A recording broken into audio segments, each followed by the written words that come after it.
আজকে তোমাদের দেখাবো এক দিদিভাই T2 ডাইটিং। ডাইটিং কিভাবে করতে হয় দিদিভাইয়ের কাছ থেকে শেখো। এই গাইসেরা, এই দেখো আজকে কিন্তু বাড়িতে ঝাঁকানাকা খাবারের আয়োজন হয়েছে। আর আমি কিন্তু তোমাদেরকে বলে রাখছি, আমি কিন্তু বেশ কয়েকদিন ধরে T2 ডায়েট করতেছি। হ্যাঁ শোনো শোনো, এত এত ভালো ভালো রান্না হয়েছে কিন্তু দিদিভাইয়ের এক ফোঁটাও লোভ নেই।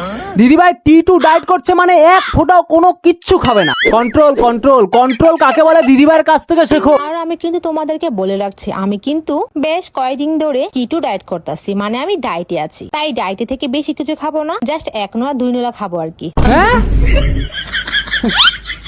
অল্প অল্প খালি ট্রাই করবে দিদিভাই। ডায়েট করছে, T2 ডায়েট করছে দিদিভাই, ইয়ার কি নাকি কোনো খাবার খাবে না আমি জানি। এই দেখো আজকে বাড়িতে এত রকমের মাছ রান্না হয়েছে, বেশি মাছ না, এই দেখো মাত্র কিছু সামান্য আয়োজন করা হয়েছে আর কি আমার জন্য। হ্যাঁ এই আয়োজন তোমার জন্য, মানে এগুলো সব তুমি একা খাবে?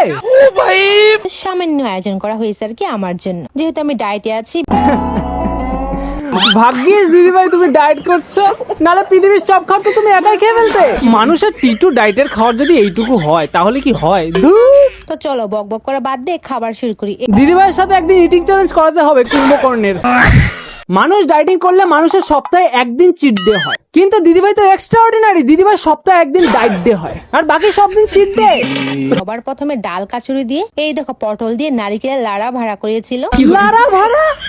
এইটা আবার কি জিনিস লারা ভাড়া? সাথে কিন্তু আবার খাইতেছিলাম মাছের রানী ছোট ইলিশ মাছ ভাজা দিয়ে, ভালোই লাগলো। তারপর এই দেখো বিশাল সাইজের মাঠের বিলের একটা কই মাছ। দূর দিদিভাই, পুঁটি মাছ সাইজের একটা মাছ খেয়ে বলছে বিশাল সাইজের মাছ। ওটা বিশাল সাইজ হলো? তোমার তো একটু চিংড়ি মাছটা হলে ভালো হতো। তারপর এই দেখো আরেক পদের লাড়া ভাড়া। আবার লারা ভাড়া? এত লারা ভাড়া খেয়ে তোমার পেটের ভিতরে লারা ভাড়া করে না দিদিভাই?